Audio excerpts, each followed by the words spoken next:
무슨 말을 하고 있느냐라고 하는 것이죠. 베드로는 욥바라고 하는 항구 도시에 그가 머물고 있었습니다. 그런데 어떤 사람들이 찾아오더니 더 위쪽에 북쪽에 있는 가이사랴라고 하는 항구 도시가 있습니다. 로마의 황제를 기념하여 세운 도시가 되어지는데요.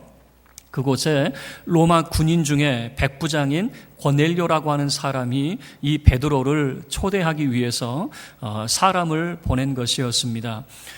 그런데 원래 유대인들은 이방 사람들과 상종하지 않습니다. 베드로도 유대인들에게 복음을 전했지 이방 사람들에게 복음을 전한 것은 아니었습니다. 그런데 그가 이 백부장의 초대에 응했던 이유는 뭐냐면 그가 환상을 보았기 때문에 그래요. 하늘에서부터 이제 보자기 하나가 내려오는데 거기에 음식이 든 그릇이 있었어요. 근데 아마 그 그릇 안에는 부정한 그런 짐승들이 있었던 것 같아요. 그런데 소리가 나기를 자 잡아먹어라라고 하는 거예요. 그 그릇 아래에 있는 것을 먹어라 그러는 거예요. 베드로가 깜짝 놀랐어요. 유대인들은 정한 음식과 또 부정한 음식이 있습니다. 정한 음식 그러면 양고기나 소고기 같은 거, 또 물고기를 먹더라도 비닐이 있는 그런 그 물고기는 먹을 수 있어요. 그러나 부정한 음식은 돼지고기 같은 또는 이 물고기 같은 경우에도 비늘이 없는 뭐 문어나 오징어 이런 것은 또 부정한 음식이 되어지거든요. 근데 그 그릇 안에는 부정한 음식이 함께 있었던 것 같아요. 그래서 환상 중에 베드로가 손사래를 치는 거죠. 아니요, 나는 지금까지 부정한 것을 먹어본 적이 없습니다. 그런데 소리가 나기를 하나님이 깨끗하게 하신 것을 네가 왜 부정하다고 하느냐. 이런 환상이 3번씩이나 반복이 되는 거죠. 그런데 지금 이방 사람이 그 환상이 도대체 무슨 의미일까 곰곰이 생각하고 있을 때에 이 고넬료가 보낸 사람들이 왔었거든요. 그리고 성령께서 따라가라라고 그렇게 명령을 하셔서 이 이방인 백부장의 집에 베드로가 이제 방문을 하게 되어지는 거죠. 사실 이것은요 큰일 날 일이에요. 유대인이 이방 사람의 집에 방문한다? 그것 자체만으로도 용납이 안 되는 이야기거든요. 자, 베드로가 이 고넬료 집에 방문을 해서 나를 초대한 이유가 뭐요? 라고 물어봤어요. 그랬더니 이 고넬료라고 하는 사람이 자기도 환상 중에 기도하는 가운데 하나님이 음성을 주셨는데 당신을 초대하라고 그랬습니다. 당신을 초대해서 말씀을 들어봐라 라고 했는데 이게 하나님께서 내게 주신 음성이기 때문에 나도 사람을 보내서 당신을 초대했습니다. 그러면서 이 고넬료 집에는요, 고넬료의 일가 친척이 다 모여 있고 또 친한 친구들이 이제 그 가정에 모여 있는 것입니다. 그런데 이 고넬료가 얼마나 겸손한 사람이었는지 이 베드로를 보자마자 그는 절을 하려고 그랬어요. 그 시대로 보자면 누가 높은 사람이냐면은 이 백부장이 높아도 한참 높은 사람이거든요. 그런데 이 백부장이 베드로의 발 앞에 절을 하려고 할 때 베드로도 깜짝 놀랐어요. 유대인들은요 절대 하나님 외에는 절을 하지 않습니다. 사람에게 절을 하려고 하니까 베드로도 깜짝 놀랐어요. 아니 당신 왜 그러시오? 나도 당신과 똑같은 사람이니까 내게 절하지 마시오. 그리고 이렇게 세웠어요. 그리고 자초지종을 물어요. 왜 나를 초대했소? 라고 했더니 이제 이만저만한 이야기를 하면서 우리가 당신을 통해서 하나님 말씀 듣기를 원합니다 라고 하는 거예요. 자, 그래서 지금 이 하나님 말씀을 전하는데 이 하나님 말씀이 도대체 어떤 말씀인가? 37절 말씀을 보면 화평의 복음이다 라고 하는 그런 36절 말씀을 보면 화평의 복음이다 라고 하는 그런 말씀을 하고 있습니다. 자, 만유의 주 되신 예수 그리스도로 말미암아 화평의 복음을 전하사 이스라엘 자손들에게 보내신 말씀, 그러니까 이 예수 그리스도와 관련된 화평의 복음을 우리가 듣기를 원합니다 라고 하는 거죠. 그래서 베드로가 어떤 말씀을 전했을까 보니까요, 37절 말씀을 보니까 이제 그 화평의 복음을 이제 소개를 하는 것입니다. 이것이 세례 요한의 세례로부터 시작이 되어졌고 예수 그리스도께서 갈릴리에서 시작한 복음이었다라고 하는 것을 보여줘요. 그리고 38절 말씀은 여러분이 좀 눈여겨보셔야 되는데요. 예수님의 제자였던 베드로가 자기 스승을 어떻게 기억하고 있는가라고 하는 것을 잘 보여주고 있습니다. 자, 여러분의 부모님을 여러분 어떻게 기억하고 있습니까? 수십 년을 같이 살았어도 단 한마디로 소개할 수가 있어야 되죠. 예수님의 제자가 자기의 스승이었던 예수님을 어떻게 소개하고 있는가? 자, 38절 우리가 함께 합독하도록 하겠습니다. 시작. 하나님이 나사렛 예수에게 성령과 능력을 기름 붓듯 하셨음에 그가 두루 다니시며 선한 일을 행하시고 마귀에게 눌린 모든 사람을 고치셨으니 이는 하나님이 함께 하셨습니다. 그의 스승의 모습은 성령과 능력으로 충만하신 분이었습니다. 그래서 예수님은 두루 다니시면서 선한 일을 행하셨습니다. 모든 병자를 고치셨습니다. 가난하고 병든 자를 가까이 하셨습니다. 뿐만 아니라 마귀에게 눌린 모든 사람들을 고치시는 이런 일을 행하셨는데, 자, 예수님은 그가 기억하는 그의 스승은 성령과 능력의 사람이요 하나님이 함께 하신 사람이었다. 이렇게 소개를 하고 있는 것이죠. 그런데 사람들은 이 예수를 알아보지 못했습니다. 이 예수를 나무에 달아서 죽여버렸던 것이죠. 그러나 하나님께서는 이 나무에 달아 죽인 예수를 3일 만에 살리셨습니다 라고 하는 것을 계속해서 소개를 하고 있습니다. 그리고 이 예수를, 죽은 자 가운데서 살아나신 이 예수를 믿게 되어지면 믿는 자는 모두 다 죄 사함을 받게 되어집니다. 이게 바로 43절에 소개가 되고 있습니다. 그에 대하여 모든 선지자도 증언하되 그를 믿는 사람들이 그를 믿어요. 누구를 믿어요? 예수 그리스도를 믿어요. 무엇을 믿습니까? 그가 성령의 사람이요 능력의 사람이요 하나님이 함께한 사람이요 그가 죽은 자 가운데서 3일 만에 살아나셨다라고 하는 것을 믿는 자는 다 그의 이름을 힘입어 죄 사함을 받습니다 라고 하는 거예요. 이 복음의 말씀을 전할 때에 이 고넬료 가정에 성령이 임하셨다라고 44절에 소개를 하고 있는 거죠. 어떤 사람이 성령을 받게 되어집니까? 말씀을 듣는 모든 사람이라고 하는 소개를 하고 있습니다. 이 고넬료 가정에 일가 친척 그리고 친한 친구들을 지금 다 초대를 했잖아요. 이 사람들이 다 성령을 받았어요. 그런데 이 사람들이 말씀을 받을 때에 마음의 자세를 잘 보여주고 있는 대목이 있습니다. 그들이 말씀을 들을 때에 어떤 태도로 말씀을 듣고 있었는가? 33절 말씀을 보셔요. 함께 읽겠습니다. 33절. 내가 곧 당신에게 사람을 보내었는데 오셨으니 잘하였나이다. 이제 우리는 주께서 당신에게 명하신 모든 것을 듣고자 하여 다 하나님 앞에 있나이다. 지금 그 가정에 모인 사람들이 말씀을 들을 때에, 복음을 들을 때에, 예수 이야기를 들을 때 다 성령 세례를 받게 되어졌는데 그들이 말씀을 대하는 태도를 보여주고 있는데 하나님 앞에 있나이다 라고 하는 거예요. 이 자리에 계신 여러분들도 똑같은 말씀을 들어도 어떤 사람은 그 마음이 흥분하고 감사와 기쁨이 넘치는 사람이 있는가 하면 어떤 사람은 그저 냉랭한 사람이 있어요. 왜 그럴까요? 말씀을 대하는 태도에서부터 달라진다라고 하는 겁니다. 어떤 사람에게 성령이 임하십니까? 하나님 앞에 있나이다라고 하는, 지금 베드로를 청하여서 베드로의 말을 듣고 있습니다. 그럼에도 그들은 사람 앞에 서 있는 것이 아니라 우리가 하나님 앞에 서 있습니다. 하나님의 말씀을 듣고 있습니다 라고 하는 그런 자세와 태도를 가지고 있는 거죠. 어떤 사람이 은혜를 받습니까? 내가 하나님 앞에 있나이다. 주여 말씀하여 주옵소서.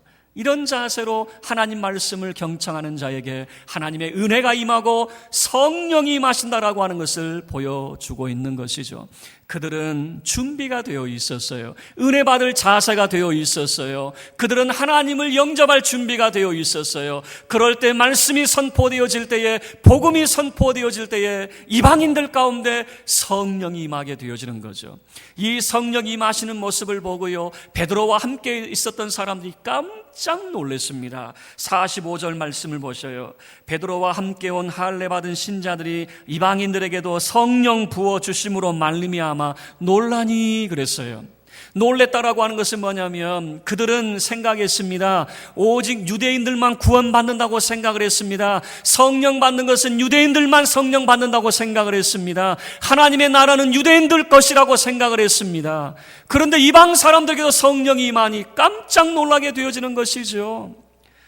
그래서 46절 말씀을 보셔요. 그러면 그 이방인들에게 성령이 임하시는 것을 어떻게 할 수 있습니까? 이 사람들이 방언을 말하기 시작합니다. 하나님의 이름을 높이기 시작하는 겁니다. 이것을 통해서 아니 그들에게도 이방 사람들에게도 성령이 임하셨다라고 하는 것을 알게 되어졌던 거죠. 그래서 베드로가 흥분하기 시작합니다. 47절 말씀 보셔요. 함께 읽겠습니다. 47절. 이에 베드로가 이르되 이 사람들이 우리와 같이 성령을 받았으니 누가 능히 물로 세례 베품을 금하리요 하고, 베드로가 너무 흥분을 해버렸어요. 왜 그러냐면 이 베드로가 지금 자기를 초대한 이 고넬료 온 가정이 다 성령의 충만한 그 모습을 보고 흥분을 했어요. 그리고 뭐라고 이야기합니까? 이 사람들에게 세례를 베풀어야 되겠다라고 하는 거예요. 여러분, 세례를 베푼다라고 하는 의미가 뭐냐면은 지금 그들의 구성원으로, 그러니까 예수 믿는 사람의 일원으로, 하나님 나라의 백성으로 이제 입교 예식을 한다라고 하는 그런 의미입니다. 여러분, 우리가 대학교 입학을 할 때에 어떻게 합니까? 입학식을 치르고 이제 정식으로 학생이 되었습니다 라고 하는 것을 이제 입학식을 치름으로써 공포를 하잖아요. 마찬가지예요. 세례라고 하는 것은 단순히 어떤 그냥 때가 되니까 주는 것으로 생각하지 마세요. 세례라고 하는 것은 이제 하나님 나라의 백성이 되는 입교 예식이 되어지는 거예요. 거룩한 예식이 되어지는 거예요. 베드로가 너무 흥분을 해버렸어요. 그래서 성령 받은 이 사람들에게 세례를 줘야 되겠다. 그리고 48절 말씀을 통해서 이제 이 모든 사람에게 세례를 베풀어라 라고 그렇게 이제 명을 하는 거죠. 그래서 고넬료 가정에 이방의 모든 사람들이 다 세례를 받았겠죠. 이 문제 때문에 11장 가면 예루살렘이 발칵 뒤집히게 되어집니다. 베드로가 이제 예루살렘에 왔을 때에 예루살렘에 있는 할례 받은 사람들이, 할례자들이 베드로를 비난하기 시작합니다. 맹비난하기 시작합니다. 왜 이방 사람에게 찾아가고 왜 이방 사람들에게 세례를 베풀었느냐라고 하는 그런 비난을 하게 되어지는 거죠. 그럴 때 베드로가 내가 세례를 베푼 이유에 대해서 11장에서 소개를 하고 있습니다. 베드로가 복음의 말씀을 전할 때 그 사람들이 다 성령을 받았잖아요. 자, 성령을 받았다라고 하는 것은 베드로가 임의적으로 성령을 줄 수 있는 것이 아니잖아요. 성령은 이거는 하나님께서 기뻐하는 사람에게 성령이 임하시는 것 아니겠습니까? 베드로가 당신은 예쁘니까 성령 받으세요, 당신은 마음에 안 드니까 성령 받지 마세요, 그럴 수 없는 거예요. 성령은 하나님이 기뻐하는 사람에게 임하게 되어지는 것이거든요. 자, 베드로가 이야기합니다. 내가 누구냐? 내가 누구길래 내가 하나님을 막을 수 있느냐? 하나님이 기뻐하셔서 성령을 베푸시는데 내가 막을 수 있느냐라고 하는 거예요. 그리고 내가 곰곰이 생각해 보니까 주님의 말씀이 생각이 났다. 예수님께서 우리에게 뭐라고 말씀하셨느냐? 세례 요한은 물로 세례를 베풀지만 너희는 몇 날이 못되어 성령으로 세례를 받으리라. 내가 이 말씀이 생각이 났다 그 말이에요. 그래서 성령으로 세례를 받았다, 이 말씀 때문에 내가 이 고넬료 가정에 세례를 베풀었다. 여러분, 세례라고 하는 것이 무엇을 의미하냐면 하나님 나라의 백성으로서의 시작을 알리는 것이 세례라고 하는 것이에요. 세례 요한이 요단강가에서 세례를 베풀었습니다. 그가 외쳤던 것이 무엇입니까? 회개하라, 천국이 가까웠느니라 라고 하는 거예요. 이 말의 요지는 이것입니다. 이제 하나님이 시작하실 하나님의 새 나라가 시작될 터인데 여러분들 하나님 나라의 합당한 자가 되어서 하나님 앞에 나아가기를 원합니다. 그 첫걸음이 뭐냐? 세례라고 하는 것이에요. 그래서 하나님의 나라를 소망하지 않는 사람은 아무도 세례받지 않았어요. 그러나 하나님 나라를 소망하는 사람들은 다 요한에게 나와서 세례를 받게 되어졌던 것이죠. 그러면 왜 이 세례 요한은 부지런히 세례를 베풀었습니까? 이 세례 요한은요, 그도 하나님께 계시를 받았습니다. 어떤 계시냐면은 네가 세례를 열심히 베풀다 보면 그 누군가에게 성령이 임하실 터인데 그가 바로 하나님의 나라를 여실 바로 메시아요 그리스도이다라고 하는 그 계시를 받았어요. 세례 요한은 누가 그리스도인지 알지 못해요. 그래서 부지런히 세례를 베풀었겠죠. 회개하십시오, 하나님의 나라가 시작됩니다. 여러분, 세례를, 죄사함의 세례를 받으십시오, 하나님의 나라를 준비하십시오, 이렇게 외쳤죠. 그러다가 세례 요한이 알게 되어졌어요. 예수님께 세례를 베풀었습니다. 그런데 예수님께서 물 위로 나오실 때에 하늘이 열리고 성령이 비둘기 형체로 예수님에게 임하시는 그 모습을 보게 되어졌어요. 그리고 세례 요한이 깨닫고 예수님을 지목합니다. 저분이 바로 하나님의 어린 양이다라고 하는 거예요. 우리 인류의 모든 죄를 짊어지고 가실 하나님의 어린 양, 하나님의 나라를 여실 바로 그리스도다라고 하는 것을 지목을 하게 되어지는 거죠. 자, 그러면 그 세례 요한은 세례를 통해서 누구를 기다렸습니까? 예수 그리스도를 기다렸다라고 하는 것을 보여주는 것이고, 세례를 통해서 하나님의 나라를 대망했다라고 하는 것을 보여주고 있는 것입니다. 여러분, 세례라고 하는 것이 무엇입니까? 이제 우리는 세례를 통해서 내가 예수 그리스도의 사람이 되었습니다. 이제 내가 예수 그리스도를 이제는 소망하며 살겠습니다. 하나님 나라를 소망하며 살겠습니다 라고 하는 것이 세례의식 속에 담겨져 있어요. 그리고 예수님께서 이렇게 말씀하셨습니다. 니고데모와의 대화를 통해서 사람이 물과 성령으로 나지 아니하면 하나님 나라에 들어갈 수 없다 그랬어요. 우리는 거듭난 그러면 무조건 성령으로의 거듭남만 우리는 생각하게 되어집니다. 그러나 예수님은 분명히 말씀하셨습니다. 물로 거듭나야 되고 성령으로 거듭나야 된다라고 하는 거예요. 물의 거듭남이 뭡니까? 우리가 하나님 나라를 바라봅니다. 우리가 하나님 나라의 일원이 되기를 원합니다. 그런데 성령의 세례를 받아야 된다. 이 말이 무슨 말이죠? 이 자리에 계신 여러분들은 다 성령의 세례를 받게 되어지기를 주의 이름으로 축원합니다. 물의 세례를 받을 수 있어요. 물의 세례를 통해서 우리가 예수를 내가 믿겠습니다 다짐할 수 있어요. 그리고 내가 교회 공동체의 일원이 되겠습니다 다짐할 수 있어요. 그러면 성령 세례라고 하는 것은 무엇이냐면 하나님의 영이 우리 가운데 임하셔서 예수가 누구인지 알게 하시는 거예요. 예수가 하나님의 아들이시고 우리의 참된 구주 되심을 알게 하시는 분이 바로 성령님이세요. 여러분, 하나님의 영이 우리 가운데 임하실 때에 나의 구주, 나의 하나님으로 예수님을 고백할 수가 있다 그 말입니다. 성령 세례 받지 않은 사람은 흉내낼 뿐이에요. 그저 교회를 다니는 종교인이 되어질 뿐이에요. 예수님은 제자들에게 간곡히 부탁하셨습니다. 성령을 받으라 부탁하셨어요. 그리고 예수님은 제자들에게 그 성령의 사람이 되어지기를 원하셨어요. 베드로가 바라본 예수님은 성령의 사람이었습니다. 능력의 사람이었습니다.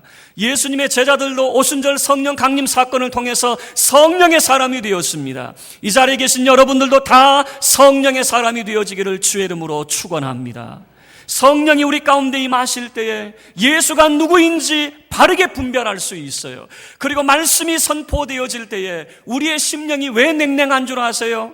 우리의 이성으로 말씀을 받아들이려고 하니까 말씀이 깨달아지지 않는 거예요. 그러나 우리 안에 계시는 성령님께서 말씀을 깨닫게 해주실 때에 그 말씀이 우리에게 은혜가 되어지는 법입니다. 그래서 성령의 사람은요, 매일매일 은혜 가운데 살게 되어져 있어요. 여러분들, 말씀을 마치도록 하겠습니다.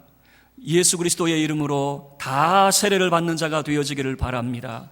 세례를 통해서 이제 예수 그리스도를 소망하며 하나님 나라를 바라보는 자 되어지기를 바랍니다. 이 거룩한 예식에 여러분이 다 동참할 수 있기를 바랍니다. 거기에 멈춰서는 안 돼요. 다 성령 세례를 받으셔야 됩니다. 성령의 사람이 되어서 예수가 누구인지를 바르게 깨닫고 우리가 예수 그리스도를 참되게 나의 구주, 나의 하나님으로 섬기며 살아야 될 것입니다. 이 자리에 계신 여러분들이 물과 성령으로 거듭나서 하나님의 크신 은총을 힘입는 믿음의 권속이 다 되어지기를 주의 이름으로 축원합니다.